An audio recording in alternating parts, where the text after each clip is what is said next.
ओम दीप music present. अरे गुडना, अरे काहे इतना खुश है रे?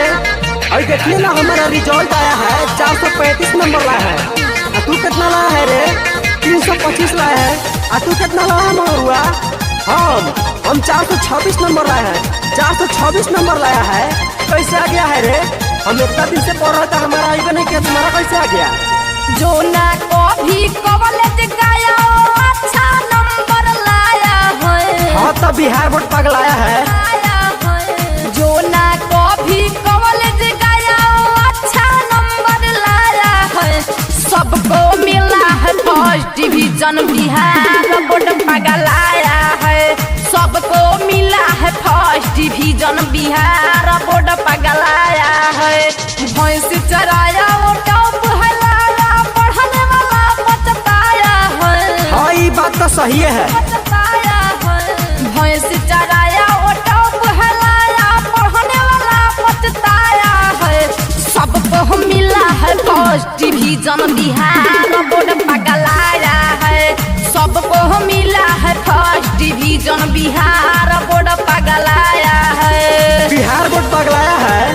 चुप, पढ़े है तब ना आगे बढ़े है रे। तो तू पढ़ा है? भल तक खेते खेते बउआ रहा था, लड़की पटा रहा था। इतना अच्छा नंबर कैसे ला लिया है रे? म्यूजिक डायरेक्टर विदर्दी विशाल। नहीं देखलस जवन कॉपिया किताब की, ऊपर के नंबर अब की मिलल बच्चा पके। पहले दिकटवा के हाँ हो।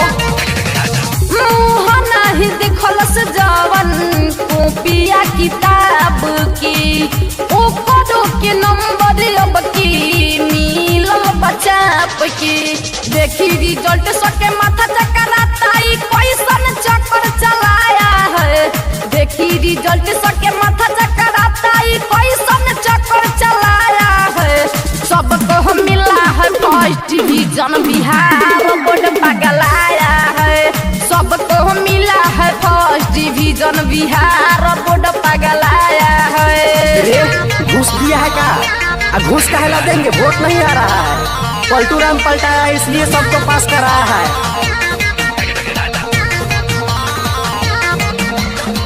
हमको तो इसमें जरूर कुछ गड़बड़ लग रहा है। क्या गड़बड़ लग रहा है जी? ये सब पलटू राम का काम है, इसलिए बिहार बोर्ड बदनाम है।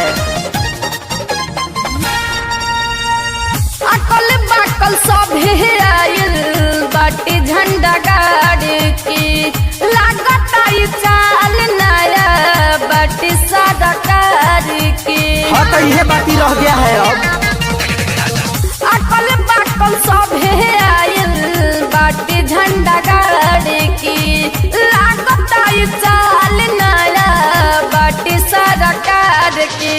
अभिराज टाइगर पंकज विशाल के अभी समझ में न आया है। अभिराज टाइगर रंजीव विशाल के अभी समझ में न आया है। सबको मिला है फर्स्ट डिवीजन, बिहार